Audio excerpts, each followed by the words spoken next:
And I have here one of the winemakers.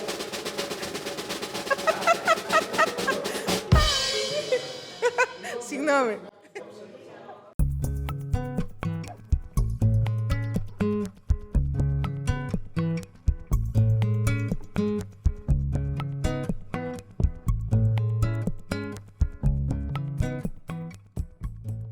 Hey tasters, today's a very special day. I get to try some Paphos wines. I don't get to try Paphos wines very often because I'm from Larnaca and Paphos is a little bit further away than Limassol, so I'm really excited and I get to try some of the best Paphos wines. I have here Fikardos from Fikardos Winery and the full flight. This is going to be a treat. Hi Fikardos. Hello. Hi, nice to meet you. So, what are we going to taste today? So today we're gonna try Xynisteri from 2021. All right, we're gonna try rosé, which is a blend of Mataro and Cabernet Sauvignon. And last we have Leonardo. It's a limited edition wine we produce when we think it's a very good year. Okay, and it's named after my small brother. That's really sweet. Who chose the name? My mom, of course. And a lot of your wines are named after your... We do have a wine, Valentina, that's my sister, and Caterina, that's my two grandmothers, my niece, my cousin. So yeah, they were one of the first wines my dad made. Is there a wine named after you? I'm the lucky one. I'm Fikardos, so I get to be pretty much everywhere. It's Fikardos Quality Square. Exactly. Okay, wine. Let's start with the Xynisteri. It doesn't have a label because it's fresh. It's still unfiltered.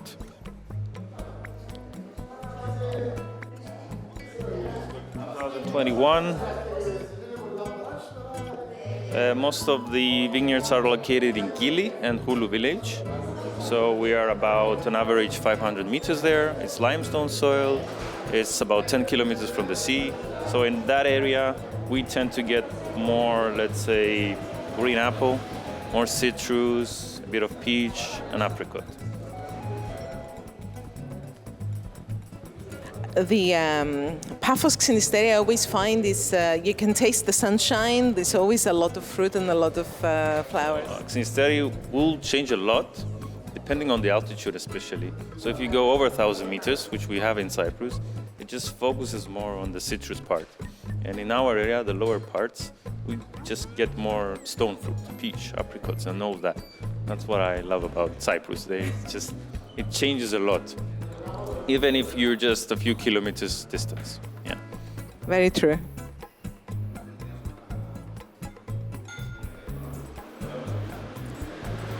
The peaches are very pronounced. Yes, it's beautiful. So now we're gonna try Mataro Cabernet Sauvignon. So we have two red grapes. The color you see comes after 8 hours of skin contact. So and the alcohol is 14%. So we have a rosé, but it's not as innocent as you would expect. Okay. So we have more body than a normal rosé. So yes, this is much richer, much more savory, I think, than the typical Provence style. Yeah, Provence style in Cyprus is not what we're looking for. Cyprus has a lot of sunshine, so it's very easy to make a darker rosé, more body. So it's a very different approach, let's say, than Provence. This is the perfect wine for souvlaki, right? Yeah, this is barbecue rosé. So if you're having a mezé, you can continue with this rosé for almost until the end, because it will keep up. Yeah. So here it's more towards the red berry flavors. So it's more raspberry, more strawberry, more cherry. That's gorgeous. Thank you. Yum, yum.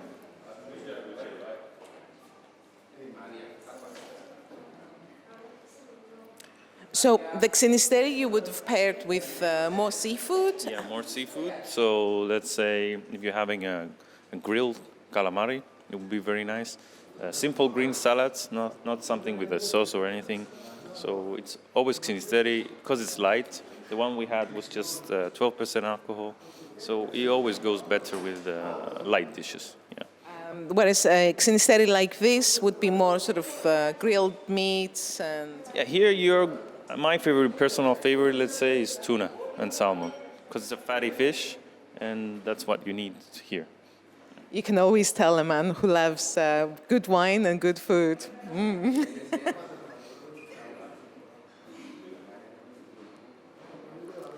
So what's next? Now we're going to try Leonardo. So Leonardo, as I said before, named after my small brother, first produced this wine in 2001 when he was born. And since then, we just declare, let's say, a good vintage and release this wine. So we've made one in 2016, like this one. We've made one in 2012, 10, 7, 2 and 1. And that's it. So you only make Leonardo if the vintage is really special. It's very special, and it's usually 1 or 2 vineyards, and that's it. So we go around before the harvest, me or my dad, sometimes together, and when we spot a vineyard with all the good characteristics, let's say, we will make it into Leonardo. We will finish the winemaking process, age it in the bottle and everything. But then we're going to taste it again and then decide, is it really Leonardo or is it not? So this is named after the baby of the family? Baby, yeah, we call him baby. He's not a baby anymore. Right. So the special wine after the baby of the family, it's not a coincidence.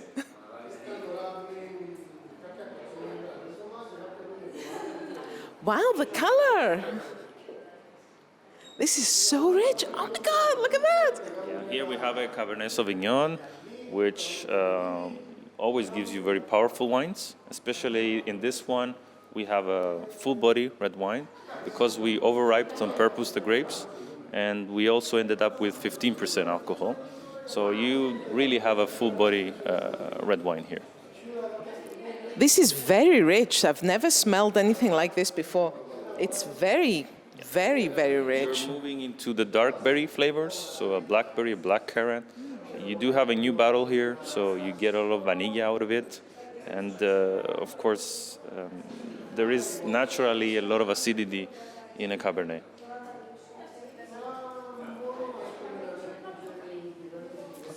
This is amazing. This is... In the taste, you do have a lot of tannins, but they're very smooth. And as I call it, it's more jammy flavors. That's yeah, but it's not. The fruit is still very vibrant. Like it's not overly like jammy. Sometimes can be misleading. Yeah. I think it's just very mature, very rich. Exactly. So here we want a wine that will have a lot of fruit because we wanted to use a new barrel. So we did for 2 days a cool maceration. So no fermentation, just chilled grapes. Extract all the flavors. Extract exactly all the fruit we can, and then start the fermentation. That's why we have this very nice balance. This has really worked. I think this is exceptional. This is an outstanding wine. Thank you very much. I'm glad you like it. I love it. Oh, this is beautiful. So, what would you pair this with? This definitely with food that's very rich, with a lot of fat, maybe a lot of protein. So if you are into, let's say, a ribeye steak, I'm into ribeye steaks. definitely go with it. Because ribeye always has a lot of fat, and it will pair very nicely. Okay, I can. I think I might have to have this tonight. Excellent.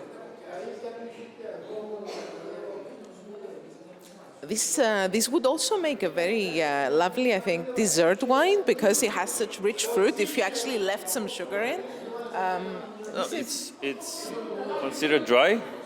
Okay, it doesn't have over, let's say, 5 grams of sugar. It's about 3 grams of sugar, but because the grapes were overripe, you still get it tricks you kind of into thinking it's sweet, but it's actually not sweet. Yeah. Exactly, that's exactly what I wanted to say.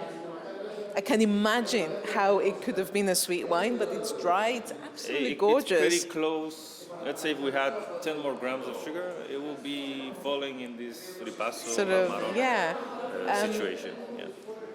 I can.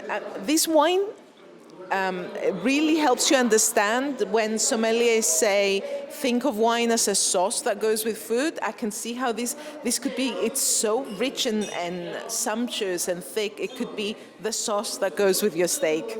Sure, yeah. You're right, actually. Never thought about that way. Okay, so Fikardos, I really love your wine. Where can I find it? Yeah, our wines, you can find them in most of the supermarkets, most cavas, a lot of the restaurants, but you could also order online. You have an online shop? Yeah, we have our online shop, so it can come to your house, basically.